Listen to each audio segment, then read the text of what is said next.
I'm not a fan of Christmas. I don't really like holidays much at all. There's plenty of opportunity for discussion about that some other time, but suffice it to say, I only own 2 Christmas shirts. One has Jack Skellington on it from The Nightmare Before Christmas, and one bears the sneering image of the Grinch. That one was a Christmas present from my wife. I wear it year-round as a warning to those around me. But the idea of Advent has intrigued me more and more in recent years. It's not so much a product of the season as it is those main ideas of hope, peace, joy, and love all packaged together under the umbrella of waiting. See, those themes are ones that I either embrace wholeheartedly as part of my DNA or something I desperately struggle with. These, then, are important. I tend to be fairly good at waiting for things. I'm patient and laid back. I don't tend to get frustrated when things don't happen immediately within my time frame, and rarely take matters into my own hands and force things to happen. For many of you like this, it's merely a personality trait. For many others, your personality is one that says, do, don't wait.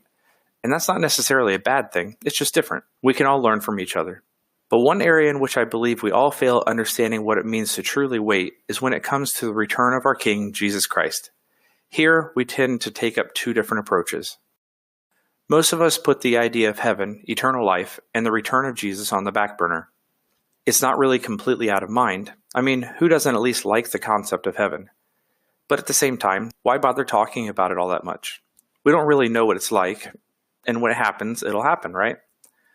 So we decide to just go about our life here on earth, making the most of the time we have here, content that there's a heaven and we're going, we think. As a result, there's not much waiting going on. Others of us have maybe been through some rough patches.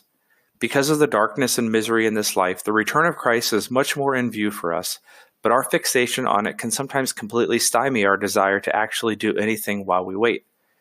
Our prayers are much more, Jesus, take me now, than they are, come quickly, Lord. And in doing so, we completely miss the opportunity to fully enjoy the blessings we're given in this life because we just don't see it.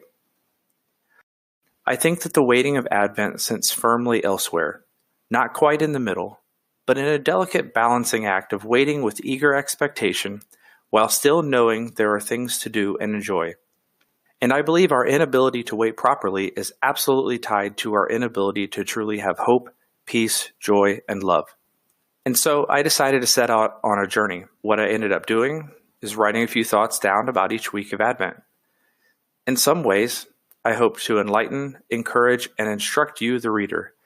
But in many other ways, it ended up softening my own heart to receive with joy and gladness the reminders of the coming of Christ and the hope of his return.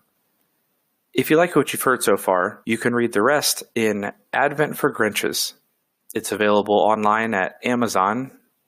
It's a simple, easy-to-read ebook. May take you a half hour, 45 minutes at the most to read. Again, that's Advent for Grinches. I hope you like it. This episode of One More Thing Before I Go is sponsored by Anchor.fm. When I first had the idea of making the show, my primary obstacle was deciding which platform to use for my recording, hosting, and distribution. Anchor made it so easy because they do all 3 things and much, much more. It's free. They have creation tools that allow you to record and edit your podcast right from your phone or computer. Anchor will even distribute your podcast for you, so it can be heard on Spotify, Apple Podcasts, and many more platforms. You can make money from your podcast, whether you have 2 listeners or 2,000. It's everything you need to make a podcast all in one place. All you have to do is download the free Anchor app or go to Anchor.fm to get started today. Well, that's all the time we have for this week. If you like what you heard, leave us a review on Apple Podcasts or wherever you do your listening.